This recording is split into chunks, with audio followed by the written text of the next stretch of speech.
정부가 오늘 주택 공급 활성화 방안을 발표했습니다. 3기 신도시와 신규 택지 물량 등을 늘려서 공공 물량 12만 호를 추가 공급하고요. 얼어있는 주택 공급 시장을 활성화하기 위한 여러 민간 공급 대책도 내놨습니다. 자세한 내용 경제부 조은정 기자와 더 이야기 나눠보겠습니다. 자, 조 기자, 아무래도 가장 관심들이 좀 많으실 부분이 공급 물량인데요. 이 공급 물량은 총 얼마나 늘었습니까? 네, 정부가 오후에 6차 부동산 관계장관 회의를 열고 주택공급 활성화 방안을 발표를 했는데요. 우선 3기 수도권 신도시에 3만 호를 추가로 늘리기로 했습니다. 네. 원래는 3기 신도시가 17만 6천 호 규모였는데 약 20만 호 이상으로 간다는 겁니다. 또 민간이 추진하기로 했던 공공택지를 공공주택 사업으로 전환해서 5천 호 더 공급하기로 했고요. 또 신규 공공택지 물량을 당초 6만 5천 호에서 8만 5천 호로 2만 호 더 늘리기로 했습니다. 그러니까 이번 대책으로 순수하게 더 늘어난 공공 물량은 5만 5천 호고요. 예. 또 당초 계획된 신규 공공택지 물량까지 더해서 12만 호다 이렇게 정부는 홍보를 하고 있습니다. 네. 신규 공공택지는 대부분 수도권이 될 것으로 보이는데요. GTX 노선 등을 고려해서 올해 11월 달 조기에 발표될 예정입니다. 궁금하실 부분이 또 3기 신도시의 3만 호를 말씀해 주셨는데 이 부분은 어떻게 더 늘리겠다는 겁니까?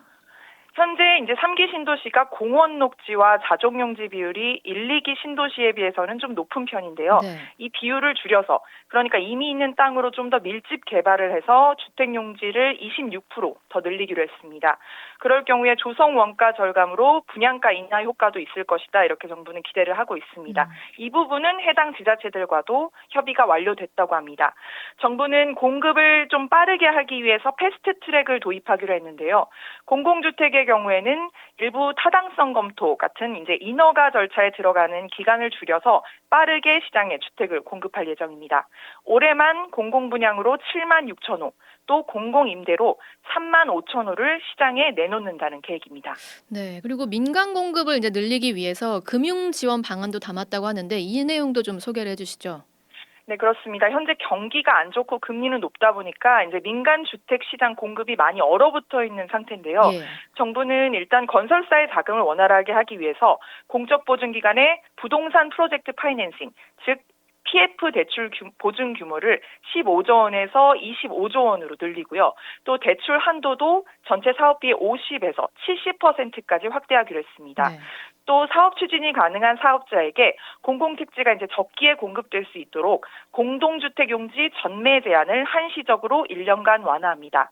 다만 이렇게 입찰률을 높이기 위한 벌떼 입찰을 막기 위해서 계열사 간의 전매는 기존과 같이 금지하고요. 또 이면 계약 등이 발견되면 엄중 처벌한다는 계획입니다.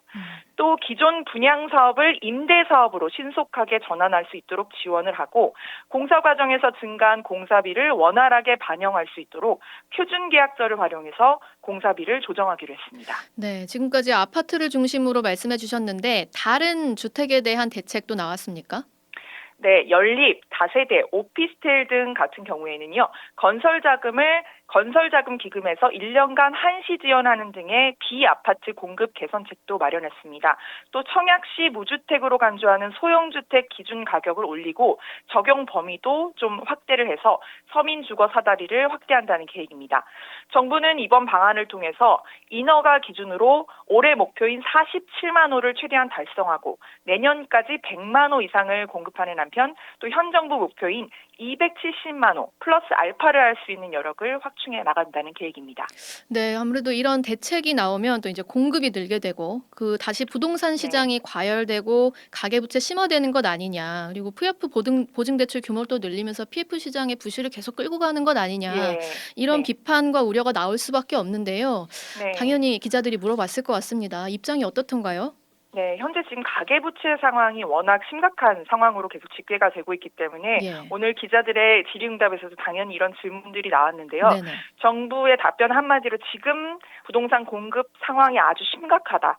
즉 지금 이번 정부 대책은 수요자들이 이렇게 가계 대출을 받아서 부동산 시장에 뛰어들게 하려는 목적이 아니다. 현재 워낙 막혀있는 이런 대기 물량들을 풀고 공급을 정상화하기 위한 이런 어떤 공급 쪽에 대책에 초점이 맞춰져 있다. 이렇게 얘기를 했습니다. 원희룡 국토부 장관의 말을 한번 들어보시죠.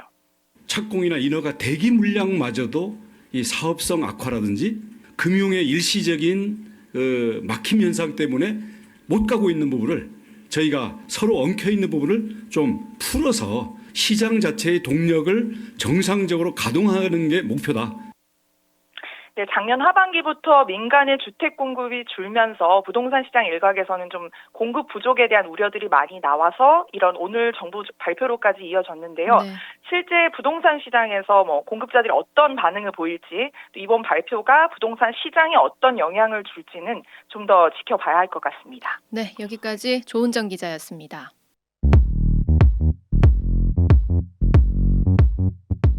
오늘 하루 뉴스 맥락 정다운의 뉴스톡이면 됩니다.